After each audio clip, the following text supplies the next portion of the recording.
Joey.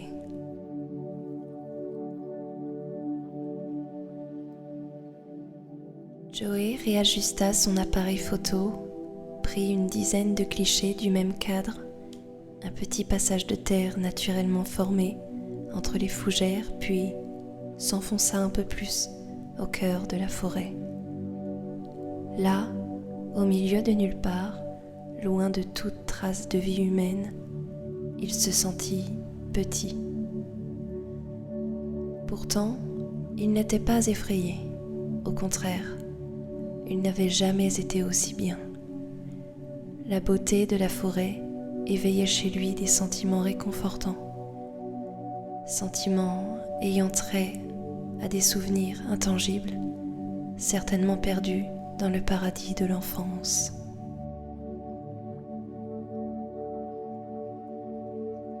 Il était loin de la torpeur du monde extérieur, loin des faux-semblants, loin des obligations. Il avait l'impression qu'à partir du moment où il avait mis les pieds dans ces lieux magiques, il s'était débarrassé de la charge qu'il traînait depuis si longtemps, aussi longtemps que son insouciance d'enfant l'avait quitté. Joey ferma les yeux et resta immobile quelques instants. Il tendit l'oreille, mais n'entendit que le froissement des feuilles au passage d'un oiseau. Ou peut-être était-ce un écureuil.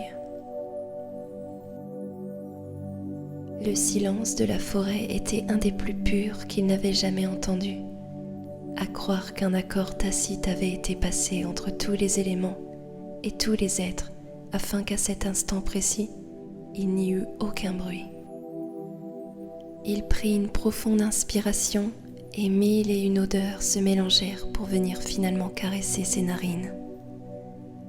C'étaient des fragrances pleines de vie, une vie puissante qui le saisit tout entier et le revigora avec une telle intensité qu'il en fut presque étourdi. Il aurait pu rester plongé dans cette ataraxie pendant des heures, mais il se résolut à continuer sa marche. Il lui restait beaucoup de photographies à prendre. Chacun de ses pas était un délice. Ses pieds endoloris trouvaient réconfort sur le tapis moelleux d'humus. Et il songea ô combien la mère forêt était généreuse avec son invité. Il s'arrêta et regarda autour de lui, émerveillé.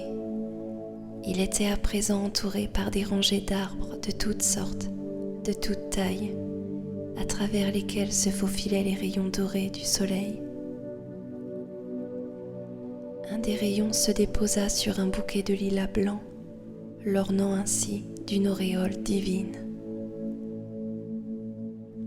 Il eut soudain la vision d'une triade au corps nu, baignée dans l'or du soleil, se cachant d'arbre en arbre, dansant furtivement au gré d'une lyre enchanteresse.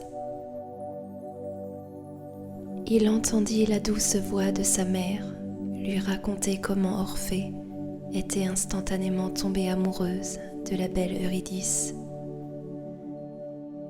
Joey songea que depuis qu'il était entré dans la forêt, il n'avait de cesse de penser à son enfance. C'était comme si la forêt, si maternelle, vous permettait de retrouver votre innocence. Elle serait là pour vous protéger. Il prit quelques clichés, puis s'approcha d'un gigantesque chêne, de loin le plus immense de tous. Une centaine de branches émanaient de son tronc robuste et majestueux, et sa coiffe était couronnée par un magnifique bouquet vert qui semblait toucher les nuages. Le roi des arbres. Il posa sa main sur son écorce et se surprit à s'attendre à sentir une quelconque énergie à son contact, un peu comme celle que les odeurs de la forêt lui avaient procurée un peu plus tôt. Pourtant, rien de tel ne se produisit, bien au contraire, il fut saisi d'un étrange malaise, de ce qui laisse une tension amère au creux de la poitrine. Il s'écarta de l'arbre et l'observa. d'abord dans son entièreté, puis plus en détail. Aussi étrange que cela puisse paraître, Joey remarqua que malgré son envergure, ce chêne semblait comme victime de la fatalité. En effet, celui-ci avait quelque chose d'étrangement humain. Il ne saurait l'expliquer, mais de cet arbre émanait un sentiment de désespoir purement humain. Le photographe reprit ses esprits et rit de son anthropocentrisme mal placé. Il avait la chance d'être loin des hommes, et voilà qu'à présent, il les voyait dans la végétation. Il se pencha sur un rassemblement d'une vingtaine de muguets, prêt à dégainer son appareil, quand là encore, il fut saisi du même trouble. Sans pouvoir le justifier, il percevait en elle l'âme de jeune fille, ployant sous la mélancolie. Joey comprit qu'il était temps de rentrer chez lui. Le ciel commençait à s'assombrir, indiquant qu'il était bientôt l'heure du dîner. Il n'avait pas mangé depuis son déjeuner et il pensa que les effets de l'hypoglycémie devaient être à l'origine de ces étranges états d'âme. Il marcha quelque temps avant de se rendre compte qu'il était perdu. Il faisait à présent presque nuit et un sentiment angoissant s'empara de lui. Il sentait qu'une menace planait au-dessus de sa tête. Elle était là, tapie dans l'ombre des arbres et des buissons, prête à l'assaillir à tout moment. Joey savait qu'il devait quitter au plus vite cet endroit, sinon quelque chose d'horrible arriverait. Il se mit à courir, sans vraiment savoir où aller, avec en tête l'objectif unique de trouver une sortie à ce guet-apens. La forêt n'était plus la mère protectrice qu'il avait connue jadis. Elle s'était muée en une femme redoutable, mystérieuse et de ce fait effrayante.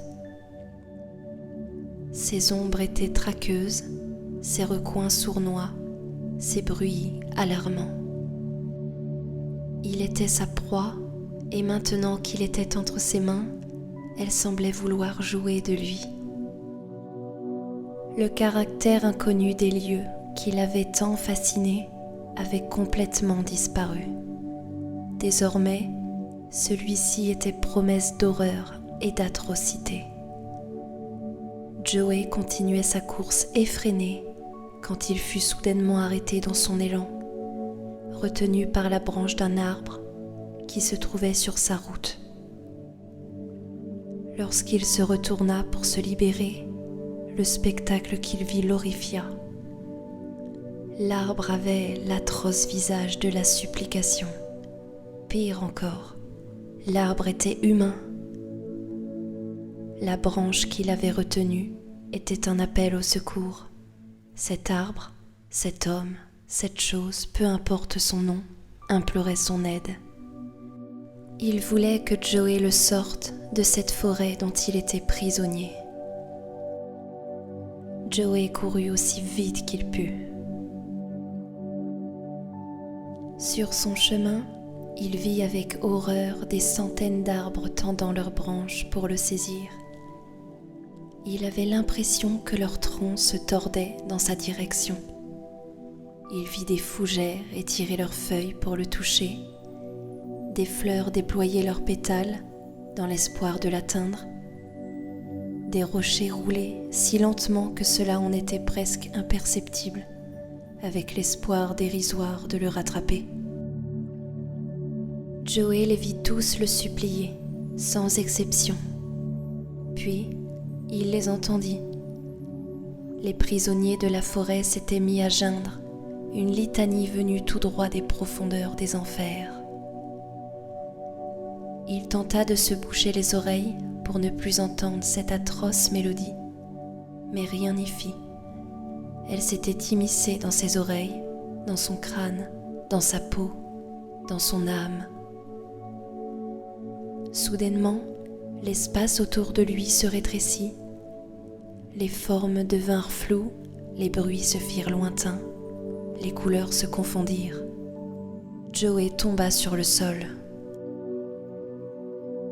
Un peu de terre entra dans sa bouche, il la recracha aussitôt, craignant qu'elle ne fût empoisonnée.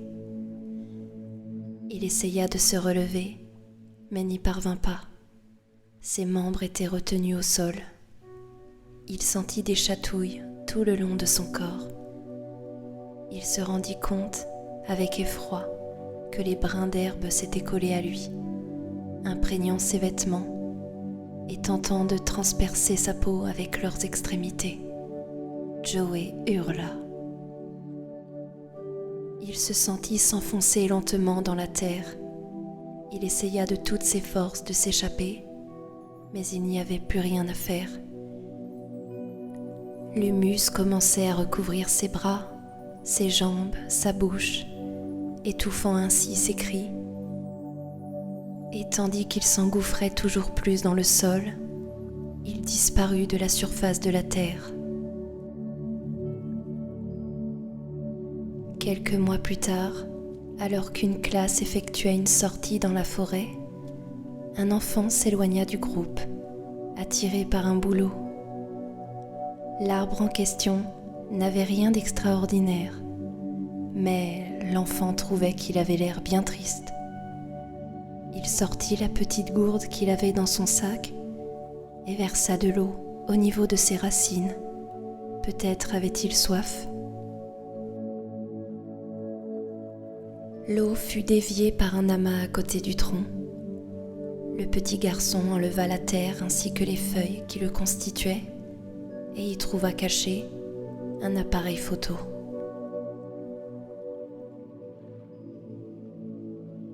Cette histoire est maintenant terminée. Je vous souhaite une agréable nuit de sommeil.